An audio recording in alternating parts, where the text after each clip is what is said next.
안녕하세요. 핍박이 복음 전파를 방해할 수 없음을 보여줍니다.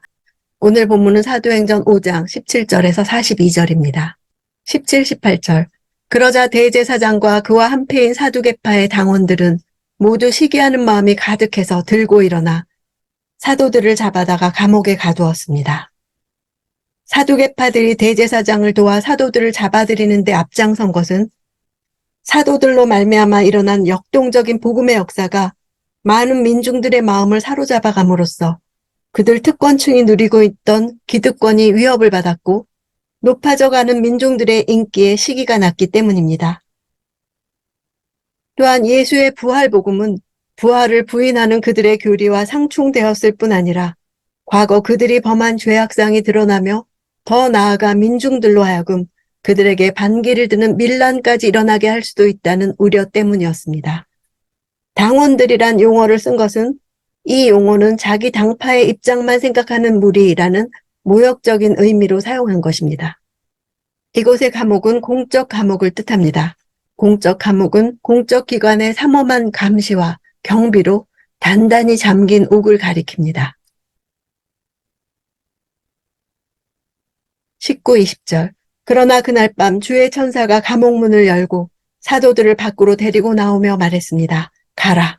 성전에 서서 백성들에게 이 새 생명의 말씀을 모두 전하라. 감옥 문을 열고 밖으로 나가게 한 목적은 백성들에게 새 생명의 말씀을 전하는 것이었습니다. 사도들은 말씀을 전하라는 천사의 말에 순종하기 위해 예수의 이름으로 말하지 말라는 공회의 말을 불순종합니다. 21절. 이 말을 듣고 그들은 이른 아침 성전으로 들어가 사람들을 가르치기 시작했습니다. 그때 대제사장과 그 일행이 도착해 공회와 이스라엘 자손의 모든 장로들을 소집하고 감옥에 사람을 보내 사도들을 데려오게 했습니다. 가르치기 시작했다는 시제는 미완료 과거형으로 사도들의 이런 행동이 대제사장과 그 일행의 행동과 동시적으로 일어나고 있음을 대비하여 표현하기 위한 것입니다. 이런 표현은 대적자들의 방해에도 불구하고 계속적으로 진행되어지는 하나님의 구원의 역사와 하나님을 대적하는 자들의 무지와 어리석음을 매우 효과적으로 대비해 드러내주고 있습니다. 28절. 대제사장이 말했습니다. 우리가 예수의 이름으로 가르치지 말라고 단단히 주의를 주지 않았느냐? 그런데 너희는 온 예루살렘을 너희 가르침으로 가득 채우고 이 사람의 피에 대한 책임을 우리에게 뒤집어 씌우려고 하는구나. 예수의 이름은 성자 하나님이 인간의 몸을 입으시고 실존 속에 들어오신 역사적 사실을 가리키는 이름입니다. 인간을 구원하기 위한 하나님의 의지에 관한 것입니다. 그래서 예수의 이름은 기독교가 가지는 신앙 고백의 가장 중요한 핵심입니다. 하나님을 배반하고 멸망의 자리에 있는 모든 인류를 구원하기 위해 하나님이 아들을 보내신 일이 예수의 이름에 들어 있습니다. 대제사장은 예수의 이름을 언급하지 않고 이 사람이라고 함으로써 십자가에서 죽은 나사렛 예수를 여전히 저주받은 자로 여기고 경멸하고 있었습니다. 예수의 피에 대한 책임을 그들에게 돌리라는 것은 빌라도에게 유대 종교 지도자들이 스스로 했던 말입니다. 29절.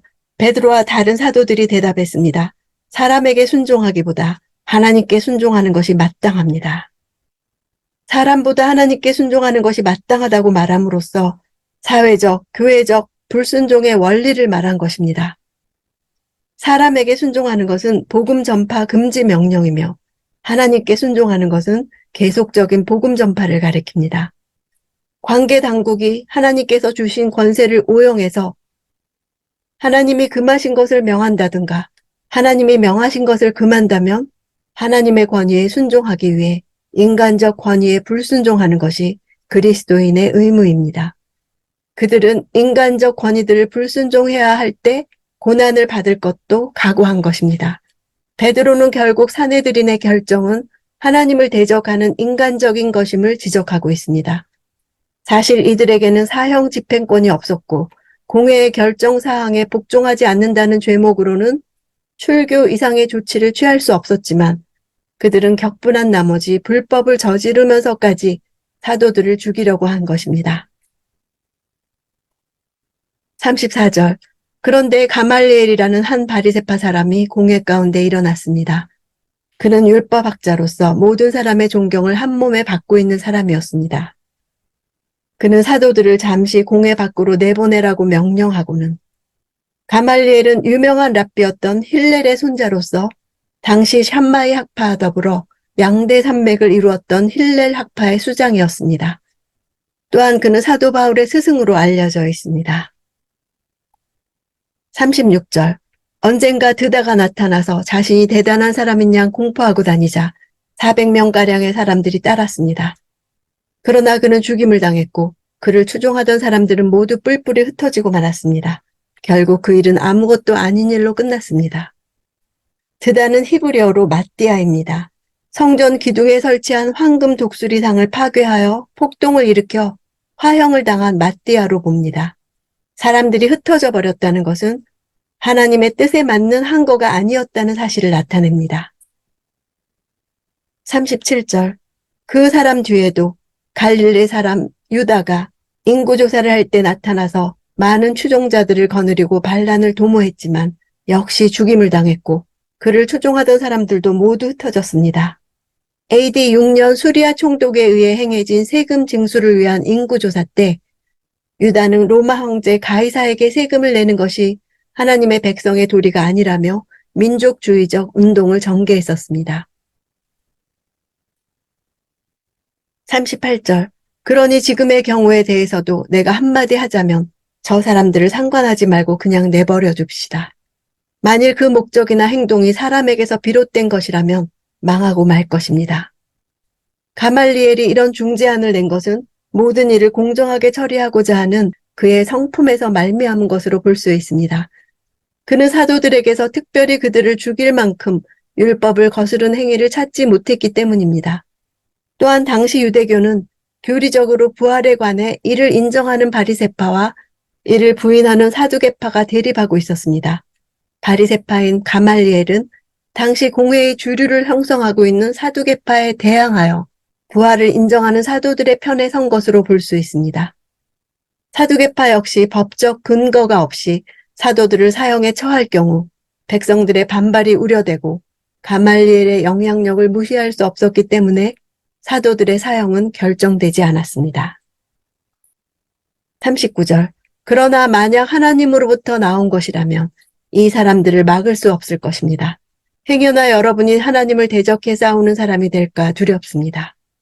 가말리엘은 사도들의 주장에 비록 동조는 하지 않지만 하나님의 역사하심에 대하여는 분명한 신뢰를 가진 인물이었음을 알 수 있습니다.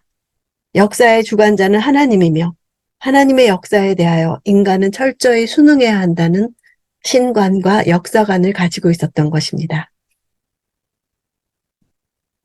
40절. 그의 충고는 충분히 설득력이 있었습니다. 그들은 사도들을 안으로 들여 채찍질을 하고는 예수의 이름으로 말하지 말라고 명령하고는 풀어주었습니다. 채찍질하다 하는 단어는 가죽을 벗기다라는 뜻에서 유래해서 심하게 채찍을 가하다라는 뜻입니다. 사도들이 맞은 매는 가벼운 매가 아니라 율법에서 최고로 줄 수 있는 40의 하나 감한 매였을 것입니다. 가말리엘의 지혜는 복음의 거침없는 전진을 돕는 유대인 지도자가 있음을 보여줍니다. 41절. 사도들은 예수 이름을 위해 모욕당하는 것이 합당하다고 생각하고는 기뻐하며 공회를 떠났습니다. 사도들은 그들이 당한 고난이 예수 이름을 위해 믿음을 지킨 데서 왔기에 기뻐했습니다. 예수라는 이름을 위해 고난을 당하고 모욕을 당하도록 하나님이 인정하셨다는 감격에 겨워 기쁨을 감추지 못했던 것입니다. 이는 세상의 눈으로 볼 때 비정상적이고 납득할 수 없는 일이 아닐 수 없습니다. 42절. 그들은 날마다 성전에서 또 집집마다 다니면서 예수께서 그리스도라고 가르치고 선포하기를 쉬지 않았습니다. 그리스도 앞에 정관사가 있어서 그 그리스도는 예수다입니다. 유대인들이 아직도 대망하고 있는 메시아, 즉 그리스도는 이미 그들이 십자가에서 못 박아 죽였던 나사렛 예수라는 것을 선포하는 것입니다. 사람들은 메시아를 하나님이 버린 자라고 생각했습니다. 그가 메시아일 것이라고 상상할 수 없는 모습으로 오셨고 하나님이 우리를 구원하실 것으로 예상하는 방법이 아니었습니다. 하나님이 이렇게 하실 리가 없다고 생각했습니다. 어느 시대에나 교회는 현존하는 사회와 세상 앞에 도전을 받습니다. 교회가 도덕성에 있어서 완벽하다고 세상이 지원해주지 않습니다. 교회가 사회적으로 쓸모있다고 해서 세상이 호감을 가지는 것도 아닙니다. 우리가 믿는 예수를 세상이 이해할 수 없습니다. 그래서 예수께서 능욕을 받으셨듯이 우리도 능욕을 당합니다.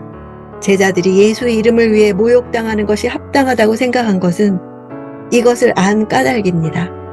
예수로 인해 모욕받는 것은 문제가 안 된 것입니다.